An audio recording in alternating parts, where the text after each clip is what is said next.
На сегодняшний день статистика гастрита во всем мире — это больше половины населения земного шара страдает той или иной формой гастрита. То есть каждый второй человек. Гастрит — это воспаление слизистой оболочки желудка. Причин достаточно большое количество. Это и химические, термическое поражение, механическое поражение. Зачастую это нарушение питания, неправильное питание. Ну, это наша сухомятка, прием жирной, острой, жареной пищи.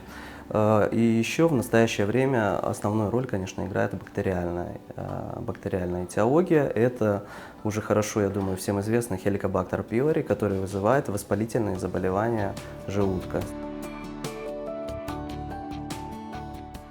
Если вы обнаружили у себя боль в эпигастральной области, эпигастральная область — это верхний отдел живота, под грудиной. Часто пациенты жалуются на возникновение боли в ночное время суток. Спастические боли, описываются они как спазмы, ноющие, давящие, тянущие боли, тошнота, изжога, горечь во рту.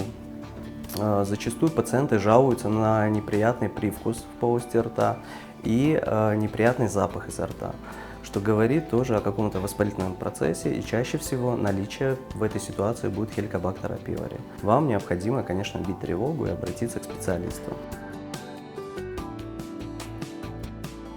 Основным методом диагностики на сегодняшний день также остается эзофагогастродуоденоскопия. Это эндоскопический метод исследования, который выполняется пациенту в настоящее время, в том числе и под наркозом.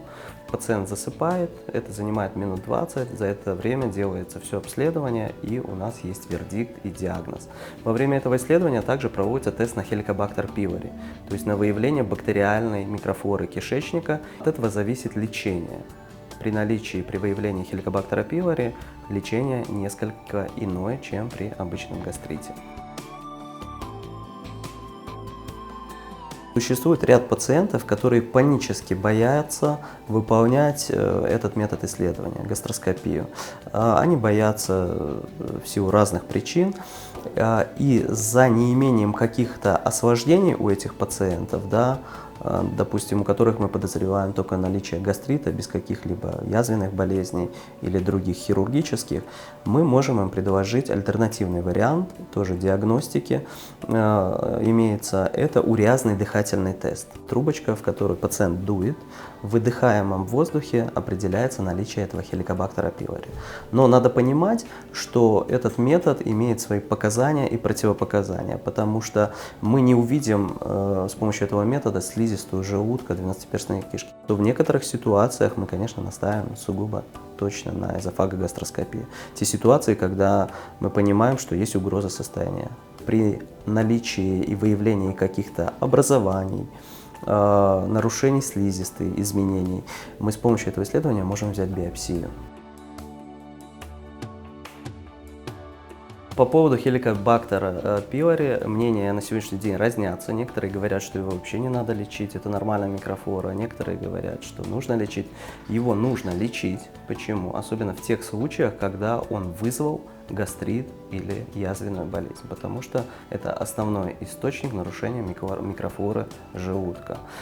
Да, существуют те ситуации, когда пациенты являются носителями Helicobacter pylori, но абсолютно никак это не чувствуют.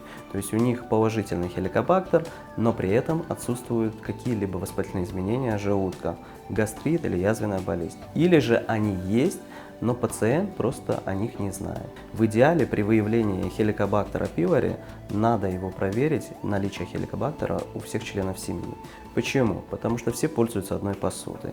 Зачастую эта проблема связана еще с посещением мест общественного питания. Часто пациенты спрашивают, откуда у нас это все появилось. Ну, мы все ходим в кафе, посещаем рестораны, едим из общественной посуды.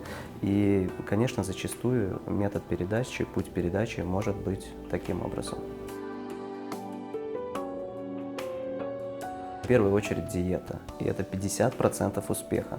В наше время сейчас это основная проблема, потому что Мы зачастую не соблюдаем диету, особенно это учитывается на особенности нашей национальной кухни, где присутствует очень много жирного, калорийного, острого. И это очень важно. Почему? Потому что при соблюдении диеты исчезает фактор влияния на слизистую оболочку желудка. Да? Помимо этого, очень важно, механически важен состав пищи, она должна быть протертой, легко усваиваемой.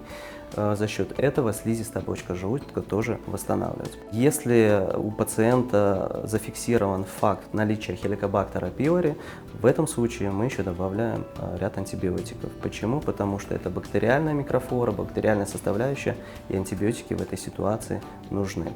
Если хеликобактера пилори нет, то это определенные препараты, которые восстанавливают слизистую оболочку желудка, снижают выделение желудочного сока, уменьшают влияние на слизистую желудка, обволакивающие препараты, которые формируют пленочку на слизистой желудка.